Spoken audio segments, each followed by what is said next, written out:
മുണ്ടക്കൈ ചൂരൽമല ഉരുൾപൊട്ടൽ അതിജീവിതരുടെ പുനരധിവാസ പ്രവർത്തനങ്ങളിൽ വീണ്ടും അനിശ്ചിതത്വം.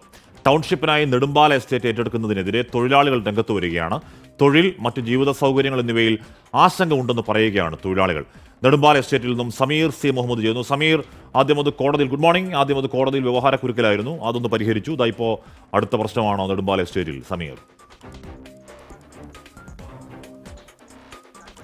ഗുഡ് മോർണിംഗ് ഹാഷ്മി സൂചിപ്പിച്ചതുപോലെ തന്നെ കോടതിയിലുള്ള നടപടികൾ ഒരു തലത്തിൽ നടക്കുന്നു. അതോടൊപ്പം തന്നെ മറ്റൊരു പ്രധാനപ്പെട്ട കാര്യമുള്ളത്, ഇപ്പോൾ തോട്ടം തൊഴിലാളികൾ വലിയ രീതിയിലുള്ള ഒരു പ്രതിഷേധത്തിലേക്ക് എത്തുന്ന ഒരു കാഴ്ചയാണുള്ളത്. സാധാരണ അവരിപ്പോൾ തൊഴിൽ എടുക്കുന്ന സമയമാണ്. പക്ഷേ നമുക്കിപ്പോൾ കാണാം ഈ എസ്റ്റേറ്റിന്റെ ഈ പ്രധാനപ്പെട്ട ഭാഗത്ത് തൊഴിലാളികളും അതുപോലെ തന്നെ ട്രേഡ് യൂണിയൻ നേതാക്കളും ഒക്കെ പ്രതിഷേധമായി മുന്നോട്ട് പോവുകയാണ്.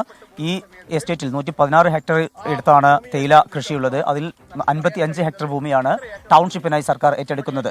അങ്ങനെ ഏറ്റെടുക്കുമ്പോൾ തൊഴിൽ നഷ്ടമാകും, അതുപോലെ തന്നെ അവരുടെ മറ്റ് ജീവിത സാഹചര്യങ്ങൾ ഇല്ലാതാകും എന്നുള്ള ഒരു ആശങ്കയാണ് അവർ പങ്കുവെക്കുന്നത്. ഇപ്പോൾ ട്രേഡ് യൂണിയൻ നേതാക്കളും അതുപോലെ തന്നെ തൊഴിലാളിയും ഒക്കെ പ്രതിഷേധമായി കൊണ്ട് മുന്നോട്ട് പോവുകയാണ്. എന്തൊക്കെ ആവശ്യങ്ങളാണ് പ്രധാനമായും മുന്നോട്ട് വെക്കുന്നത്? നമുക്കറിയാം, മൂപ്പനാട് ആശുപത്രി തന്നെ വിംസ് ആശുപത്രികളുടെ കാര്യങ്ങളുണ്ട്. അതിനൊന്നും ആവശ്യമായിട്ടുള്ള ഭൂമി എന്തൊക്കെയാണ് പ്രധാനപ്പെട്ട ആവശ്യങ്ങൾ മുന്നോട്ട് വെക്കുന്നത്? എന്തൊക്കെ ആശങ്കകളാണ് ഇപ്പോൾ സർക്കാരിന് മുന്നിൽ വെക്കുന്നത്? സർക്കാരിന് മുമ്പിൽ വെക്കുന്നത് ഇപ്പോൾ പുനരധിവാസവുമായി ബന്ധപ്പെട്ട് ഭൂമി ഇവിടെ ഏറ്റെടുക്കുകയാണ്. 55 ഹെക്ടർ ഏറ്റെടുക്കുന്നതോടുകൂടി 116 ഹെക്ടറിൽ നിന്ന് 55 ഹെക്ടർ ഏറ്റെടുക്കുകയാണ്. ഏറ്റെടുക്കുന്ന സമയത്ത് ഈ പുനരധിവാസത്തിന് ഇവിടുത്തെ ഒരു ട്രേഡ് യൂണിയനുകളോ തൊഴിലാളികളോ ആരും എതിരല്ല. അവരേറ്റവും പെട്ടെന്ന് ഇവിടെ തന്നെ അടിയന്തരമായി അവരെ പുനരധിവസിപ്പിക്കണമെന്നുള്ളതാണ്. ആ പുനരധിവസിപ്പിക്കപ്പെടുമ്പോൾ തൊഴിലാളികൾക്കുള്ള ഒരു ആശങ്കയുണ്ട്.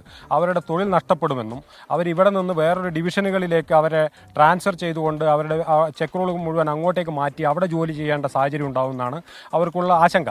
ആ ആശങ്ക അകറ്റുക എന്നതാണ് ഈ ട്രേഡ് യൂണിയനുകൾ എന്ന രീതിക്ക് ഞങ്ങളുടെ എല്ലാവരുടെയും ദൗത്യം. തൊഴിലാളികളുടെ ആശങ്ക പരിഹരിക്കുന്നതിന് വേണ്ടി ബഹുമാനപ്പെട്ട ജില്ലാ കളക്ടർ മുമ്പാകെ കഴിഞ്ഞ ദിവസം ട്രേഡ് യൂണിയനുകളുടെ ജനറൽ സെക്രട്ടറിമാരെല്ലാവരും ഒപ്പിട്ടുള്ളൊരു നിവേദനം കൊടുത്തിട്ടുണ്ട്. അതിനു മുമ്പ് നമ്മുടെ ബഹുമാനപ്പെട്ട മുഖ്യമന്ത്രിക്കും തൊഴിൽ വകുപ്പ് മന്ത്രിക്കും എല്ലാം നിവേദനം കൊടുത്തെങ്കിലും ഈ ആശങ്ക പരിഹരിക്കുന്നതിന് ആവശ്യമായിട്ടുള്ള ഒരു നിലപാടെടുക്കുവാനോ യൂണിയനുകളെയും അതുപോലെ തന്നെ ബന്ധപ്പെട്ട അധികാരികളെയും മാനേജ്മെന്റിനെയും വിളിച്ചിരുത്തി ഇതിനൊരു പരിഹാരം എന്താണ് എന്ന് നിർദ്ദേശിക്കാൻ ഇതുവരെയും കഴിഞ്ഞിട്ടില്ല. അതുകൊണ്ട് അടിയന്തരമായി വയനാട് ജില്ലാ കളക്ടറുടെ നേതൃത്വത്തിൽ ഒരു യോഗം വിളിച്ചു ചേർത്ത് ഈ തൊഴിലാളികളുടെ ആശങ്ക പരിഹരിക്കുന്നതിന് വേണ്ടിയുള്ള നിലപാട് സ്വീകരിക്കണമെന്നതാണ് ഇവിടുത്തെ ആവശ്യം. തൊഴിലാളികൾ ഇനി നിങ്ങളോട് പ്രതികരിക്കും.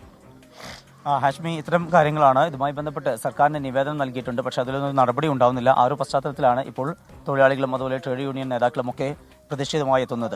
നിലവിൽ ഇവിടെ 157 തൊഴിലാളികളാണ് ഉള്ളത്. അവർ ഇവിടെ ഇതിനോട് ചേർന്ന് കിടക്കുന്ന ലയങ്ങളിലൊക്കെയാണ് താമസിക്കുന്നത്.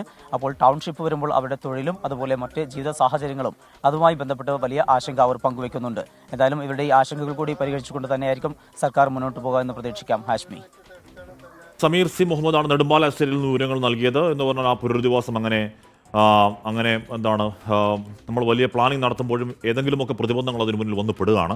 നേരത്തെ കോടതിയിൽ ഒരു പരിധിവരെ പരിധിവരെ എന്ന് പറയാൻ കഴിയുള്ളൂ. അപ്പോഴും ഒരു പരിധിവരെ പരിഹരിച്ച് മുന്നോട്ടേക്ക് പോകുമ്പോഴാണ് തൊഴിലാളികൾ പ്രശ്നമുണ്ടാക്കുന്നത്. അത് അവർ ഉന്നയിക്കുന്ന ആവശ്യങ്ങൾ ന്യായമല്ല എന്ന് പറയാനും കഴിയില്ല. സർക്കാരാണ് കേൾക്കേണ്ടത്. അതിനുള്ള പരിഹാരമുണ്ടാക്കി എത്രയും പെട്ടെന്ന് ഈ പറയുന്ന 116 ഹെക്ടർ ഭൂമിയിൽ 55 ഹെക്ടർ ടൗൺഷിപ്പിനെ സർക്കാർ ഏറ്റെടുത്ത് അവരുടെ പുനരധിവാസം സാധ്യമാക്കണം എന്ന അഭ്യർത്ഥന മാത്രമേ മുന്നോട്ട് വയ്ക്കാനുള്ളൂ.